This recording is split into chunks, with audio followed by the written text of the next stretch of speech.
So Se7en, happy 20-year anniversary. It's pretty cool that we are ending up with talking about these movies that are celebrating these anniversaries. It's actually just by luck. It's not like we're really going out and trying to figure out, ooh, who has a 10-year, 20-year. It's just, happened that way. If they think we're doing it on purpose, they have a very high opinion. Yeah, I know. They're thinking that we know what we're doing. I saw the movie in the theaters. Afterwards, I was just in complete fucking utter shock. I could not believe what I had seen, and I told everyone I knew, you have to see this. You have to see the ending. You have to fucking see this movie. When did you see it? What were your thoughts? I saw it in the theater too, oh, and yeah? I was not wanting to go see it. Oh, really? No, I was like, no fucking, it's another serial killer movie. Big deal. Oh, and it sounded so gimmicky to me. Oh, he uses the 7 deadly sins to kill people. How clever. Yeah, I was not in a good mindset to go. Oh, man. But yeah, I went and I was wrong. I was so fucking wrong. It's a great flick. I loved it. Yeah, it just blows your mind. And I think looking back now, I mean, if I say to you right now, David Fincher's directing a movie, what's your initial reaction? Oh, yeah. It's a must-see. It's excitement. Yeah. Back then, though, the guy that did Alien 3. That's what I'm saying, is Se7en really was David Fincher's statement to say, hey, I'm a great filmmaker. Alien 3, not a hit. And mixed critical and fan reaction. I do know people that absolutely swear by Alien 3, but at the time, most people did not. And the critics didn't really like it. Se7en was a blockbuster. Like, in the terms of blockbuster, the budget was $33 million, and it made $330 million worldwide. God damn. That is a blockbuster. Yeah. No doubt. And critically, it's considered to be a great movie as well. It was very highly praised. It is this mix between horror. It's got mystery and kind of a neo-noir psychological thriller. It's got so much jam packed in there. And you're totally right, though, is when you hear it, it sounds like a cheesy horror movie gimmick. And I think in the wrong hands, it could have ended up that way. Absolutely. They could have taken the script and really kind of put it over a barrel and manipulated it in ways that it shouldn't have. Ended up in Fincher's hands. Fincher stayed true to the script, true to the story, true to the spirit of it. I think he nailed it. Oh, he did nail it. I got a question for you. Is Se7en too cynical, maybe too dark, to be viewed as a classic film? You don't hear Se7en talked about as a classic. Yeah, that's interesting. That is interesting, but I don't know. Yeah, you might be onto something. I think there are cynical classics out there.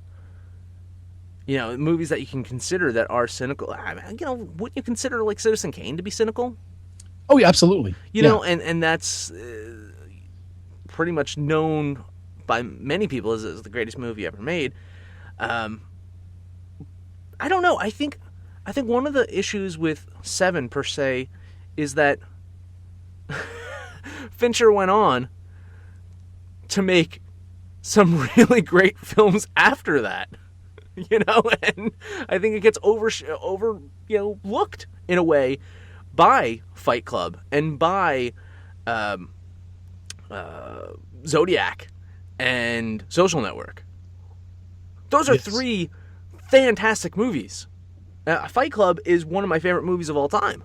Like, if you had to, just kind of ask me to rank my top 4 or 5, it's in there. But that doesn't make me think that Se7en is a bad movie. But I do think it kind of gets overlooked because he did have this string of just like insanely great movies. And I think we don't go back 20 years and think of Se7en. And we should. No, we certainly don't. Look at that cast in that movie. You got Morgan Freeman as the old mentor cop. You got Brad Pitt as the younger cop. And I think in many ways, Se7en was a coming out for Brad Pitt as well. You know, he had done Interview with a Vampire the year before. Yeah. Started getting his name out there. He had done some minor roles.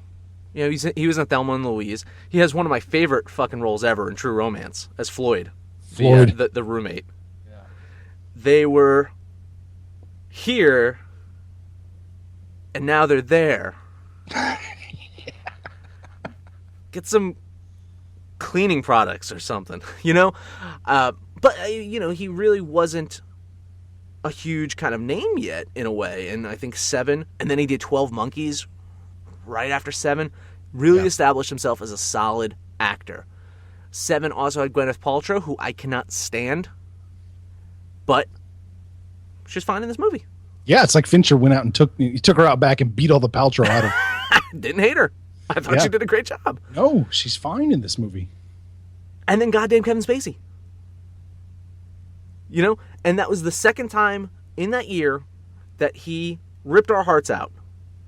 Because 20 years ago as well, Usual Suspects. Yeah.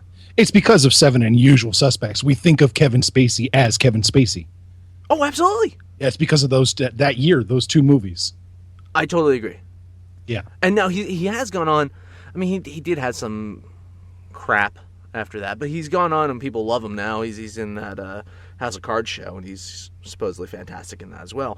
But we think of him as a great actor mostly because of those two movies back to back. Yes. It was his year. And when he shows up as the killer in Se7en, I'm just like, holy shit! Detectives! That's such a perfect delivery. God. Oh my God. It was just like... And, you know, they purposely left him out of the opening credits. Because they wanted to make him the top billing. And they were like, you know, we want to keep this a surprise. We don't want to, like, show our hand of who the killer is. So they kept him out of the opening credits. They didn't even have, like, end Kevin Spacey. Yeah, they didn't. He's the first name you see at the end credits, right? Right. And I think they show him, like, a couple of times in the end credits to make up for it. Yeah. And he's got, I think, one of the funniest parts in the movie is at the end, where the helicopter is, like, scouting ahead when he's with, you know, Freeman and Pitt, and he's driving around, so, you know, and the helicopter's up ahead, and it's like, I see something in the road. It's like, it's a dead dog. And Spacey says, I didn't do that. It's a rare moment of humor in that flick. Yeah. Who's your favorite performance in Se7en? What was your favorite character or favorite performance in it? You know, of course, I mean, I'm tempted to say Freeman or Spacey, but the performance that really surprised me most of all was Arlie Emery. Oh, Arlie Emery. This isn't even my desk. Yes. It's actually, for him, that's an incredibly, you know, quiet performance. And I wish we would have seen him more, you know, try other roles than his role, you know, that he was always cast in. Totally agree. Yeah, he's got a presence, and he nailed it. Yeah, there was a, you know, quiet madness to him in this movie. You know, you know, he seems like one of those. If it was a different cop movie, he'd be the one that he'd be going in the office and he'd be chewing you out type thing. But you didn't see that part of him in this movie. He was more of supportive in a way, especially because it was Morgan Freeman's kind of going away. He's taking on this last case, really. Yeah. You know. He's let the guard down with Freeman because, you know, he's leaving and they've just known each other for so long. There's kind of a warmth coming from him too, and that's just so weird to see coming from him. You know, and another great performance too, very, very small role in it, is Leland Orser. And he played the dude that had to wear the S&M suit with a knife on it. Yes. And I did. I fucked her. Yeah. I mean, he legit went method acting there. He did not sleep for days prior to filming it. He was over breathing in a way to essentially cause himself to hyperventilate. God, such a great performance, and I think probably my favorite of the 7 deadly killings in it. I like that one, and I like Gluttony a lot as well. What about you? Any favorite killing in the movie? Oh yeah, the Gluttony one is just it's horrific to think about. that, Yeah. he's got a gun pressed to this guy's head, make him eat that canned fucking spaghetti. And then he stops and he has to go back out and get more because the guy's not done. Oh my God. That's just that apartment is horrific. Yeah. So yeah, Gluttony is amazing. Yeah. The fact is that once they realize that essentially John Doe has been doing this for well over a year, Oh yeah. I think they get to Sloth and they realize he's been doing this for a year. Mm-hmm. That just fucking terrified me. You know? And, I do remember how great and awesome it was when Somerset used his FBI contact. Played by... Do you know who the FBI guy was? I think we talked to him once, didn't we? We did. We talked to him a couple weeks ago. Mark Boone Jr. played the greasy FBI guy who gets the library records to help solve the case. And at the time, I remembered being freaked out by that. It's like, oh my God, the government's tracking this stuff? Oh, the times they have changed. Yeah. In this day and age, like, oh yeah. That's the least of our concerns. Yeah. What it does remind me, though, is, I got a copy of the Anarchist Cookbook when I was in high school. Oh, you're one of those kids. I was. But my mom was the one who bought it for me, and she essentially had to get, like, a background check to be able to buy it. Is it really that? It was. Like, I don't know what it's like now, but she had to, like, have, like, a background check in regards to being able to buy it at Barnes & Noble. No shit. But I got it, and it's not that great anyway. You can go on YouTube and find more interesting. Oh, I mean, honestly, at this point in time with the internet, the internet wasn't that big back then, so now it's a lot worse out there. Or better. Depending on what you're looking for. Andrew Kevin Walker wrote an awesome story. I think the plot is super solid. The characters are so well developed. They interact so well. The culmination of it, the ending, it's brutal. It's grisly. It's everything you should want in an ending. It almost didn't happen.